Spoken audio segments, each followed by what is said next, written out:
So, ఈ మకర సంక్రాంతి అనగా జనవరి 15వ తేదీ. మొత్తాన్ని 15 అంటే 1+5 6. ఈ సంవత్సరాన్ని మొత్తాన్ని కూడితే 2026ని మొత్తాన్ని కూడితే ఒకటి వస్తుంది. 1, 6. 1 అంటే రవికి సంబంధించిన నెంబరు, 6 అంటే శుక్రుడికి సంబంధించిన నెంబరు. 1, 6 ఎప్పటికీ బద్ధ శత్రువులే.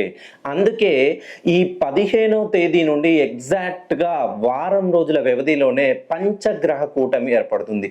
ఈ పంచగ్రహ కూటమి ఏర్పడడం వల్ల ఈ జనవరి 19, 20వ తేదీల్లో 19 డేట్ గుర్తుపెట్టుకోండి. 1+9 కలిపితే మళ్ళీ 10, 1కి సంబంధించిన నెంబర్.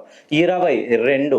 సో 1 అంటే రవి, 20వ తేదీ అంటే 2. 1, 2, 1 కాంబినేషన్లో వస్తుంది.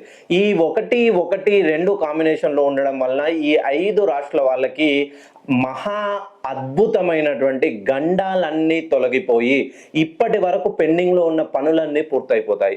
ఎవరైతే వృషభ రాశిలో జన్మించారో, కర్కాటక రాశిలో జన్మించారో, సింహ రాశిలో జన్మించారో, కన్యా రాశిలో జన్మించారో మరియు వృశ్చిక రాశిలో జన్మించిన వాళ్ళకి, ఈ 5 రాశుల వాళ్ళకి ఈ పంచగృహ కూటమి వలన అద్భుతమైనటువంటి యోగం కలగబోతుంది.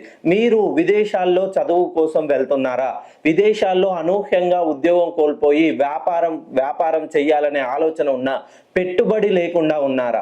లేదు, మేము విదేశాల్లో ఉద్యోగం కోసం పోయి ఆ ఉద్యోగం చాలని జీతంతో అష్ట కష్టాలు పడి అనూహ్యంగా పర్మనెంట్ వీసా రిజెక్ట్ అయి ఇక్కడికి రావాలా, అక్కడే ఉండాలా అనే స్థిరపడాలనే ఆలోచనలో సందిగ్ధమై ఉన్నారా?